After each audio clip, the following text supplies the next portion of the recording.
18 horas preparando la cena de Navidad, ni un solo bocado en sus labios. Cuando todos brindaron por la familia, nadie pronunció su nombre. Y cuando cayó desmayada entre las ollas humeantes, solo el silencio la acompañó. Pero esa noche alguien regresó y le ofreció lo único que nunca había tenido, una salida. Antes de continuar, dime desde dónde me ves. Y si este inicio te atrapó, dale like y sígueme. Ecos del alma. Todos los días, una historia que el alma no olvida. La nieve caía sobre Sevilla con una rareza que los ancianos no recordaban haber visto en 30 inviernos. Era la víspera de Navidad de 1842, y en la casona de los Valcárcel, en la calle Sierpes, las campanas de la Giralda anunciaban que faltaban apenas 3 horas para la medianoche. Casilda Remedios llevaba 18 horas sin detenerse. Sus manos, agrietadas por el agua helada y quemadas por los fogones, temblaban mientras deshuesaba la última de las 12 perdices que su suegra, doña Eugenia de Valcárcel y Montesinos, había exigido para la cena. El calor de la cocina contrastaba brutalmente con el frío del patio interior, donde había pasado la madrugada limpiando las verduras del huerto. No era la cocinera. Esa distinción le correspondía a Virtudes, una mujer robusta que había servido a la familia durante 40 años. Pero Virtudes había enfermado 2 días antes con fiebres y escalofríos, y doña Eugenia había sido clara como el cristal de Bohemia que decoraba su salón. Una nuera de los Valcárcel debe saber gobernar una casa. Si no puedes preparar una cena decente, ¿qué valor tienes? Casilda tenía 23 años y llevaba apenas 14 meses.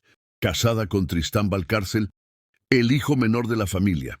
Se habían conocido en un baile de la aristocracia sevillana, donde ella, hija de un comerciante de aceite moderadamente próspero, había sido presentada como un buen partido.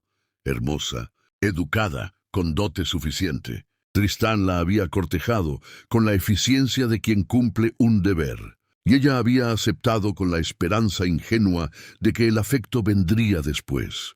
No había venido. En la planta superior, el salón resplandecía con docenas de velas. Los Valcárcel habían invitado a 22 personas, tíos, primos, el párroco de San Isidoro, 2 jueces del tribunal, un coronel retirado y sus esposas enjolladas. Casilda había puesto la mesa esa mañana, antes del alba, con el servicio de porcelana francesa y la cristalería que solo se usaba en ocasiones sagradas. Cada copa, cada plato, cada cubierto había sido dispuesto según el protocolo que doña Eugenia le había enseñado con paciencia, burlona durante meses. El problema de las nuevas fortunas, le había dicho su suegra una vez, mientras inspeccionaba la manera en que Casilda doblaba las servilletas, es que creen que el dinero compra el linaje. Pero el linaje, querida, se lleva en la sangre, y tú había dejado la frase suspendida en el aire como un perfume amargo. Tú deberás trabajar el doble para que nadie note la diferencia. Ahora, mientras el reloj del vestíbulo marcaba las 9 de la noche, Casilda untaba con mantequilla las últimas empanadas de hojaldre. Sentía el estómago contraído, vacío. No había comido nada desde un mendrugo de pan con aceite al amanecer. Cuando intentó tomar un pedazo de queso a media tarde, la voz de doña Eugenia había resonado desde la puerta de la despensa como el juicio final. «Esa pieza está contada para la mesa, Casilda. ¿O acaso piensas robar a tus invitados?» No eran sus invitados. Nunca lo serían. El olor de los asados, cordero lechal con hierbas, capón relleno de castañas, los pescados del Guadalquivir que habían llegado esa mañana envueltos en hielo, la mareaba. El calor del horno de leña la hacía sudar, bajo el pesado vestido de lana negra que había usado para no manchar ninguno de sus mejores trajes. Tenía el cabello recogido en un moño apretado, y algunos mechones castaños se le pegaban a las sienes. Arriba escuchaba las risas, el tintineo de las copas, la voz grave de su suegro, don Sebastián, narrando alguna anécdota de sus años como magistrado. La risa cristalina de las primas de Tristán, esas muchachas que la miraban con lástima apenas disimulada cada vez que la veían. Y la voz de Tristán, siempre la de Tristán, narrando algo, brindando por algo, existiendo en un mundo del que ella estaba ausente. Él no había bajado a la cocina ni una sola vez en todo el día. Cuando Casilda subió la primera bandeja, las aceitunas sevillanas, los quesos curados, el jamón cortado en láminas translúcidas, nadie levantó la vista. Depositó todo en el aparador lateral y regresó a la cocina como un fantasma. En el segundo viaje, con la sopera humeante de consomé, doña Eugenia la detuvo con una mirada afilada. El pan está tibio, debería estar caliente, y el consomé tiene demasiada sal. Casilda inclinó la cabeza.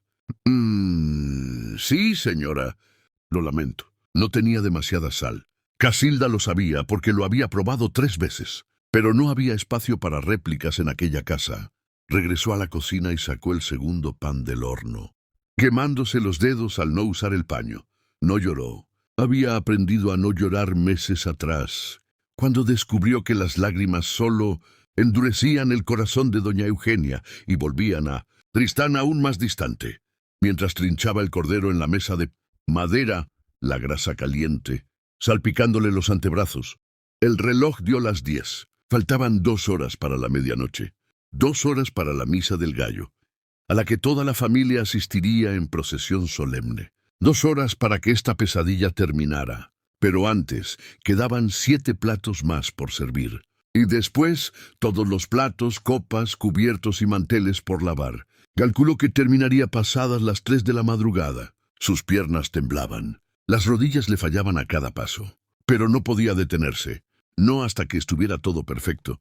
No hasta que doña Eugenia no pudiera encontrar un solo defecto para recordarle, una vez más, que no era suficiente, que nunca lo sería. A las 11 menos cuarto, Casilda subió con el plato principal. El cordero lechal dispuesto en la fuente de plata, rodeado de patatas asadas y romero fresco. El capón venía detrás, en una segunda bandeja que casi no podía sostener. Sus brazos temblaban por el peso y por las 18 horas sin descanso. Cuando entró al comedor, el calor de las velas y de los cuerpos le golpeó como una ola. 22 rostros enrojecidos por el vino, por la conversación animada, por la alegría de pertenecer a ese mundo dorado donde todo brillaba y nada faltaba. Depositó las bandejas en el aparador y comenzó a servir, yendo de comensal en comensal, como una sombra silenciosa. Nadie le dio las gracias. Nadie, excepto uno. Don Matías Ibarra era el hermano menor de doña Eugenia, un hombre de 52 años que había pasado 3 décadas como médico en los barrios pobres de Triana. Tenía el rostro curtido por el sol y las manos marcadas por el trabajo, tan diferentes de las manos blancas y suaves de su cuñado don Sebastián. Mientras Casilda le servía el cordero, él levantó la vista y la miró. Realmente la miró. «Gracias, Casilda», dijo con voz tranquila. «Huele espléndido». Ella asintió con la cabeza, incapaz de hablar. Un nudo le apretaba la garganta. Qué extraño era que una simple palabra de cortesía pudiera doler tanto. Cuando terminó de servir y se giraba para regresar a la cocina, don Sebastián levantó su copa. El cristal reflejaba la luz de las velas como un pequeño sol.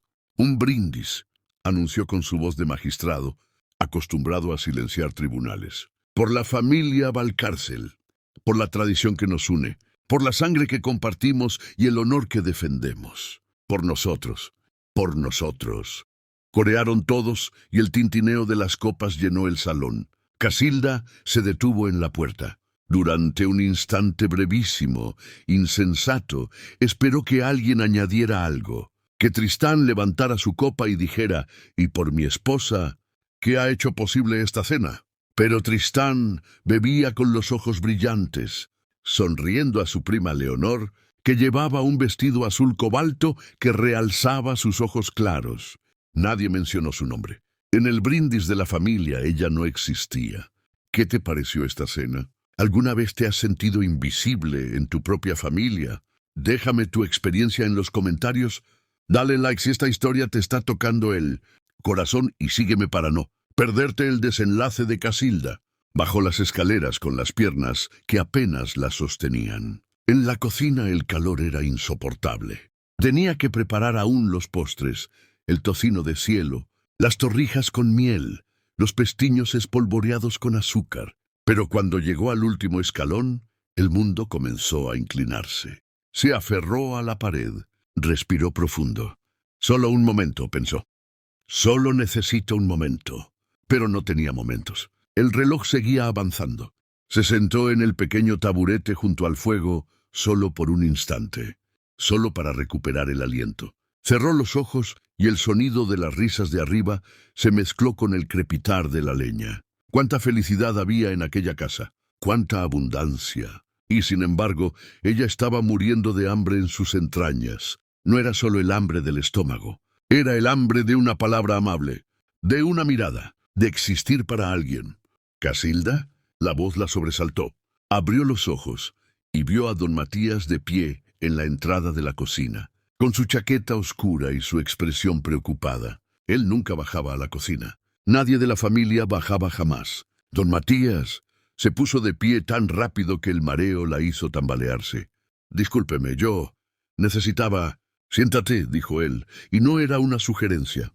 Era la voz de un médico acostumbrado a ser obedecido. Ella vaciló, pero algo en su tono la hizo obedecer.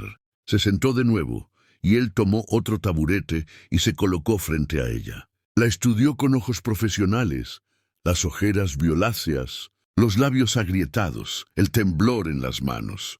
—¿Cuándo fue la última vez que comiste? —preguntó. —Esta mañana, señor. Un poco de pan. —¿Pan? Su ceño se frunció. —¿Nada más en todo el día? Casilda bajó la vista.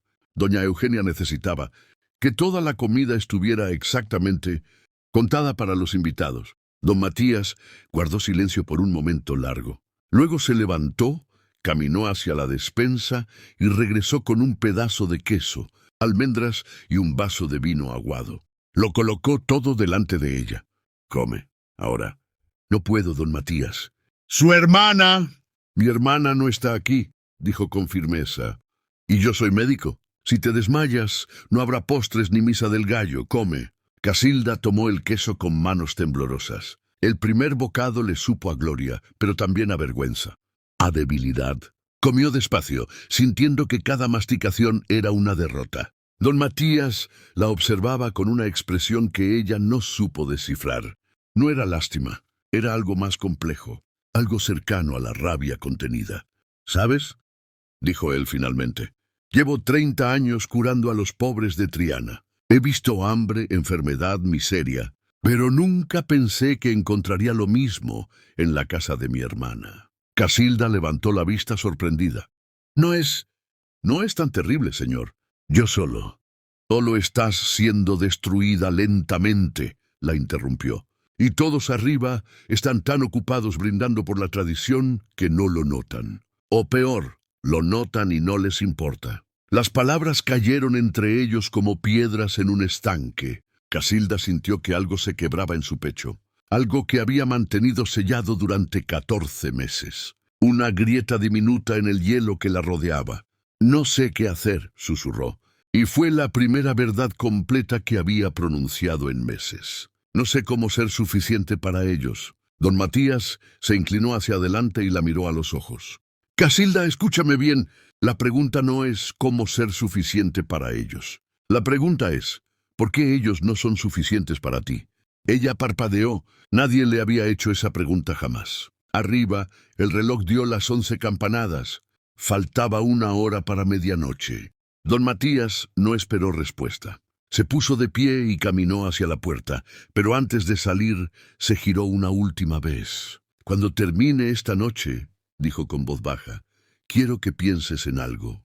Piensa en qué clase de vida quieres vivir. No la que te han dicho que debes vivir, la que tú quieres. Y desapareció escaleras arriba, dejándola sola con el eco de palabras que sonaban tan imposibles como peligrosas. Casilda terminó el queso y las almendras. El vino aguado le devolvió algo de fuerza, aunque no suficiente para borrar el agotamiento que le pesaba en los huesos. Se levantó, se alisó el vestido y regresó al trabajo. Los postres no se harían solos. Preparó el tocino de cielo con manos mecánicas, batiendo las yemas con el azúcar hasta que dolían las muñecas. Las torrijas se empapaban en leche con canela. mientras ella espolvoreaba azúcar sobre los pestiños. El aroma dulce llenaba la cocina, contrastando con la amargura que sentía en el pecho. A las 11:30 subió con las bandejas de postres. El comedor estaba aún más ruidoso ahora. El vino había soltado las lenguas y avivado las risas. Cuando colocó el tocino de cielo frente a doña Eugenia, su suegra lo inspeccionó con ojo crítico. «Está demasiado oscuro», dijo sin mirarla. «Lo dejaste demasiado tiempo en el horno». «Sí, señora», respondió Casilda con voz neutra. «¿Y las torrijas están frías?»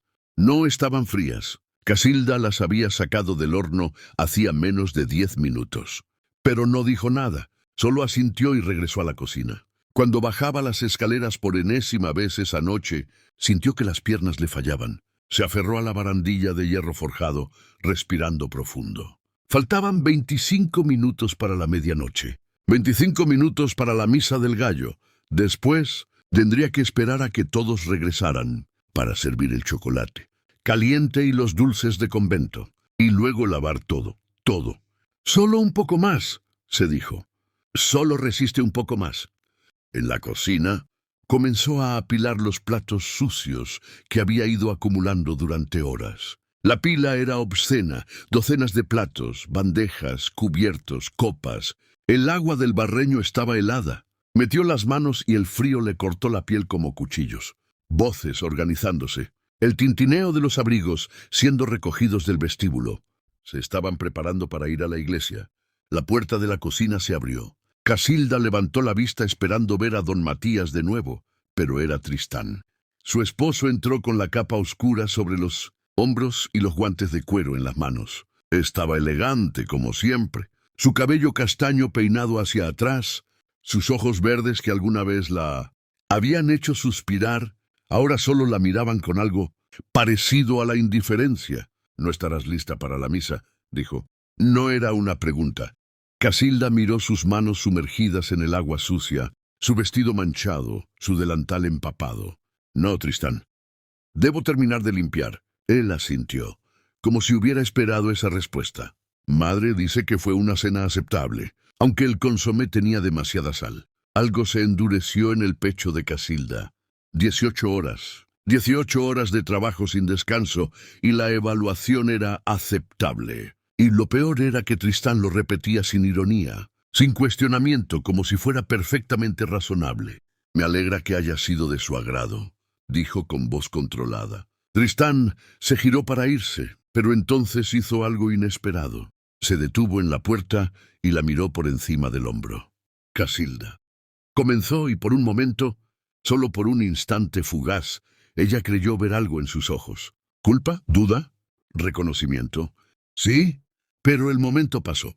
Él sacudió la cabeza ligeramente. «Nada, que descanses cuando termines». Y se fue. La dejó allí con las manos en el agua helada y el corazón aún más frío.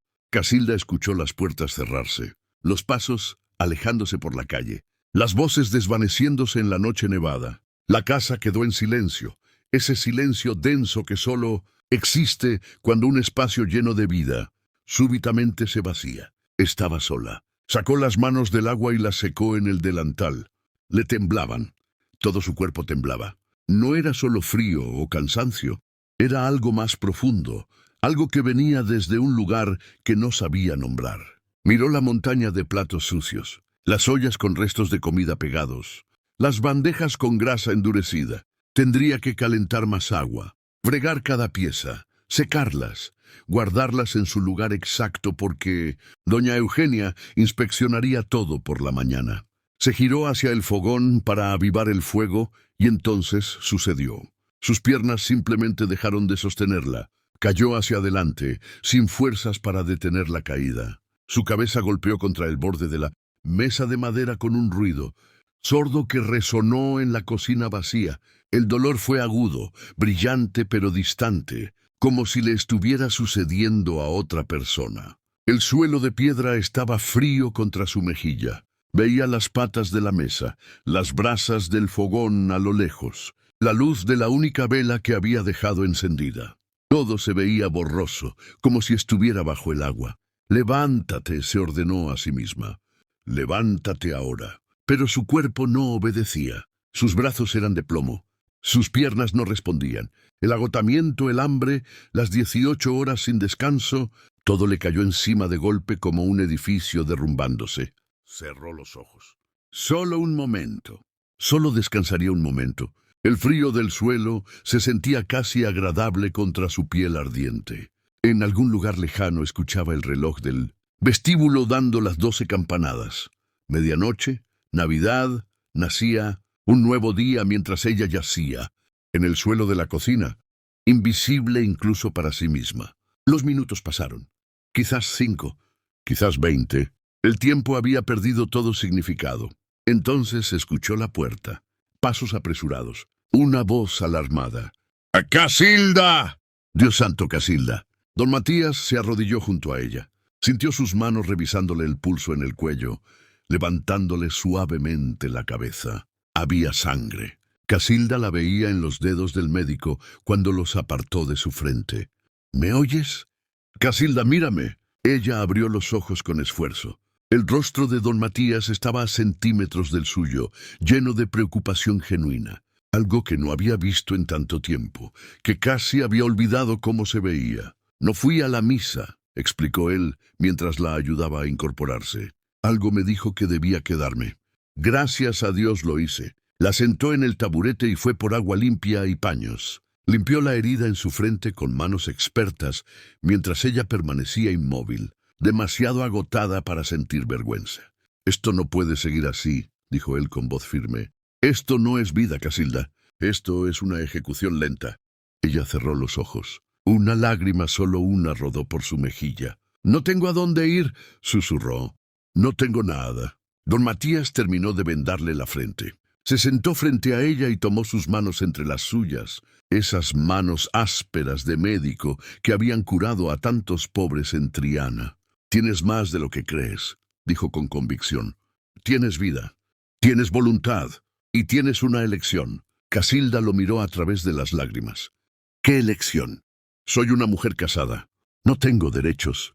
No tengo. Tienes mi ayuda, la interrumpió don Matías. Y mi casa en Triana tiene una habitación vacía. Y conozco a comerciantes que necesitan gente que sepa llevar cuentas. Tu padre te educó, ¿verdad? Ella asintió confundida. Entonces tienes más opciones de las que esta familia quiere que veas. Las palabras flotaron entre ellos, peligrosas y brillantes como brasas en la oscuridad. Casilda sintió que algo despertaba en su interior. Algo que había estado dormido durante 14 meses. Algo que se parecía peligrosamente a la esperanza. Casilda miró a don Matías con los ojos aún húmedos. La propuesta era imposible, escandalosa. Las mujeres casadas no abandonaban a sus esposos. No en 1842, no en Sevilla. No sin arruinar su nombre y el de su familia para siempre. Don Matías, yo no puedo. Mi padre, mi reputación. Tu vida, la interrumpió él con suavidad pero firmeza. ¿Qué vale más? ¿La reputación o tu vida? Antes de que ella pudiera responder, escucharon voces en la calle. La familia regresaba de la misa. Don Matías se puso de pie rápidamente. Piénsalo. Tienes hasta mañana al mediodía. Vendré a verte con la excusa de revisar tu herida. Si decides quedarte, jamás volveré a mencionarlo. Pero si decides vivir, hizo una pausa, estaré esperando afuera con un carruaje. Desapareció por la escalera trasera justo cuando la puerta principal se abría. Casilda se levantó tambaleante y fingió estar fregando platos cuando doña Eugenia entró en la cocina. ¿Qué te pasó en la frente?, preguntó con más curiosidad que preocupación. Me resbalé, señora. No es nada. Su suegra la examinó con ojos fríos. Tienes aspecto terrible. Termina rápido y vete a dormir. Mañana hay que preparar el almuerzo para la familia. Y se fue, sin preguntar si necesitaba ayuda, sin ofrecer siquiera un vaso de agua. Casilda trabajó hasta las 4 de la madrugada. Cuando finalmente subió a la habitación que compartía con Tristán, él ya dormía profundamente de espaldas a su lado de la cama. Se acostó sin hacer ruido y miró el techo oscuro durante horas. ¿Podía hacerlo realmente? ¿Podía abandonarlo todo? La mañana de Navidad llegó con un cielo despejado. Casilda se levantó antes del alba, preparó el desayuno y sirvió a la familia con el vendaje blanco visible en su frente. Nadie preguntó cómo estaba. Nadie excepto don Matías, que llegó a las 11 con su maletín médico. Vine a revisar la herida de Casilda, anunció. Requiere atención profesional. Doña Eugenia agitó la mano con fastidio. Adelante, pero que sea rápido. Debe preparar el almuerzo. En la cocina, don Matías limpió la herida en silencio. Luego sacó un sobre de su chaqueta y lo colocó sobre la mesa. Aquí hay dinero suficiente para 6 meses. La dirección de mi casa en Triana. Y una carta de recomendación para un comerciante de sedas que necesita a alguien que lleve sus libros de cuentas. Casilda miraba el sobre como si fuera una serpiente. Es un pecado, susurró. Abandonar a mi esposo es un pecado mortal. Don Matías la miró con tristeza. ¿Y matarte lentamente no lo es? Casilda, Dios no quiere que sus hijas mueran de rodillas. A veces, la mayor valentía es salvarse a una misma. Guardó sus instrumentos y caminó hacia la puerta. El carruaje estará en la esquina de la calle Sierpes a las 12. Si no vienes, respetaré tu decisión.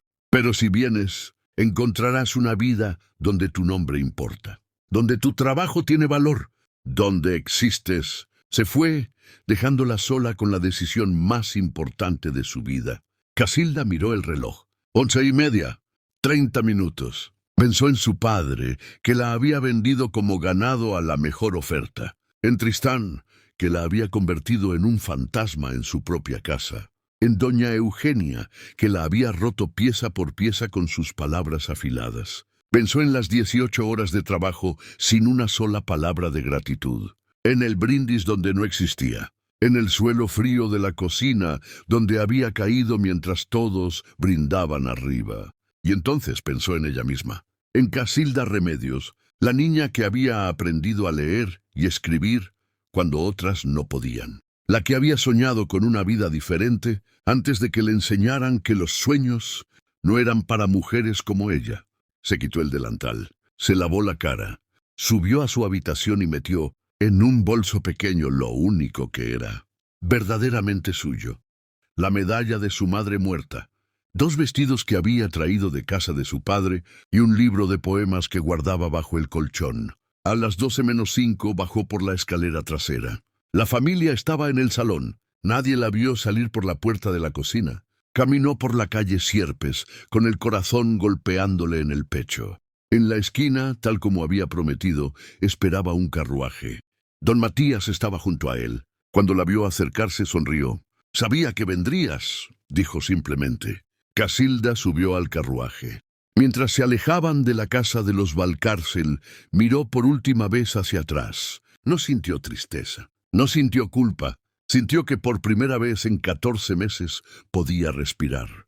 3 años después, Casilda Remedios era la contadora principal del comercio de sedas más próspero de Sevilla.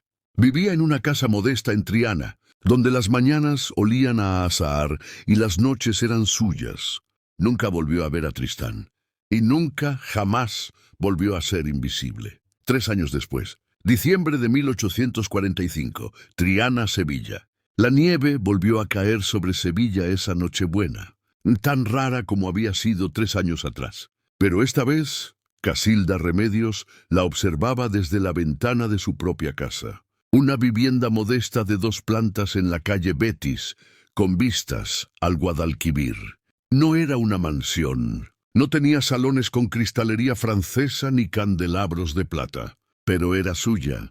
Cada mueble, cada libro, cada taza de porcelana simple había sido comprada con su propio trabajo, con su propio nombre, con su propia dignidad. Casilda había cumplido 26 años ese noviembre. Sus manos ya no temblaban. Las cicatrices de las quemaduras aún estaban allí, líneas plateadas en sus palmas. Pero ahora eran marcas de una vida anterior, no de la presente. Ahora sus manos sostenían plumas y libros de contabilidad. Ahora calculaba, registraba, decidía. El comercio de sedas de don Alfonso Guerrero había triplicado sus ganancias desde que ella llevaba las cuentas. ¡Casilda! La voz de don Matías llegó desde la planta baja. ¿Ya estás lista? Los invitados llegarán pronto. Ella sonrió. Invitados, gente que ella había elegido. Don Matías, por supuesto, quien había sido más que un salvador, había sido el hermano que nunca tuvo. Don Alfonso y su esposa, comerciantes honestos que valoraban su trabajo. Virtudes, la antigua cocinera de los Valcárcel que, tras recuperarse de sus fiebres, había renunciado y ahora trabajaba en una casa donde la trataban con respeto. Y 3 mujeres más, jóvenes como ella, que habían encontrado el valor para dejar matrimonios que las destruían, y que ahora formaban una pequeña red de apoyo en Triana. Esta Nochebuena sería diferente. Casilda había cocinado, sí, pero por elección y con ayuda. Había preparado una cena sencilla: cordero asado con romero, patatas, pan recién horneado y tocino de cielo. No había 12 platos. No había perdices, ni capones, ni bandejas de plata. Y no le importaba. Bajó las escaleras con paso firme. En la pequeña sala, la mesa estaba puesta con platos disparejos pero limpios, velas encendidas y un centro de mesa modesto con ramas de acebo. No era elegante según los estándares de los Valcárcel, pero era honesto, era real, era amor. Cuando los invitados llegaron, Casilda los recibió en la puerta. Abrazos, sonrisas genuinas, palabras de cariño que no tenían que ser arrancadas con dolor. Se sentaron todos juntos a la mesa, y cuando don Matías levantó su copa para brindar, miró directamente a Casilda. «Por nuestra amiga Casilda», dijo con voz clara, «que nos enseñó que la mayor valentía no es soportar lo insoportable, sino atreverse a vivir con dignidad».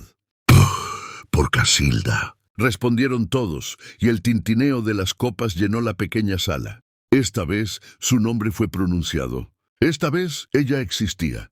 Cenaron despacio, conversando, riendo. Casilda comió hasta saciarse. Nadie contó los bocados. Nadie inspeccionó la sal. Nadie la llamó por su ausencia cuando se levantó para traer el postre, porque Virtudes insistió en ayudarla, y entre las dos lo trajeron en medio de risas. Cuando la medianoche se acercó, salieron todos a la calle a escuchar las campanas de la Giralda. La nieve caía suavemente sobre el río, y Casilda cerró los ojos sintiendo los copos fríos en su rostro. Pensó, solo por un momento, en la Casilda de 3 años atrás, la que yacía en el suelo frío de una cocina ostentosa, invisible y hambrienta. Sintió compasión por esa mujer, gratitud también, porque esa mujer había encontrado la fuerza para levantarse cuando todo le decía que se quedara. «¿En qué piensas?», preguntó don Matías junto a ella. Casilda abrió los ojos y sonrió. «En que estoy viva», respondió simplemente. «Realmente viva». Las campanas comenzaron a sonar. 12 campanadas que anunciaban la Navidad de 1845, y por primera vez en años. Casilda Remedios las escuchó sin miedo, sin agotamiento, sin la sensación de estar desapareciendo. Las escuchó libre. Casilda Remedios nunca volvió a ver a Tristán Valcárcel. Él se casó de nuevo 2 años después con una prima lejana, repitiendo el mismo ciclo. Doña Eugenia murió en 1847 sin haber pronunciado jamás el nombre de su primera nuera. Don Sebastián, en una ironía que la vida a veces regala, perdió gran parte de su fortuna en malas inversiones y tuvo que vender la casona de la calle Sierpes. Casilda, mientras tanto, se convirtió en una de las pocas mujeres de Sevilla que manejaba su propio patrimonio. Nunca volvió a casarse, no porque odiara el matrimonio, sino porque había aprendido algo más valioso, que su vida le pertenecía solo a ella. Y eso, en el siglo XIX español, era una revolución silenciosa. Fin. A veces, el mayor regalo que podemos hacernos es el permiso para salvarnos. A veces la valentía no es quedarse, es atreverse a irte. Y a veces, la Navidad más hermosa no es la más opulenta, sino aquella donde tu nombre es pronunciado con amor. Hasta mañana. Cuéntame desde dónde me estás viendo y sígueme para recibir nuevas historias todos los días.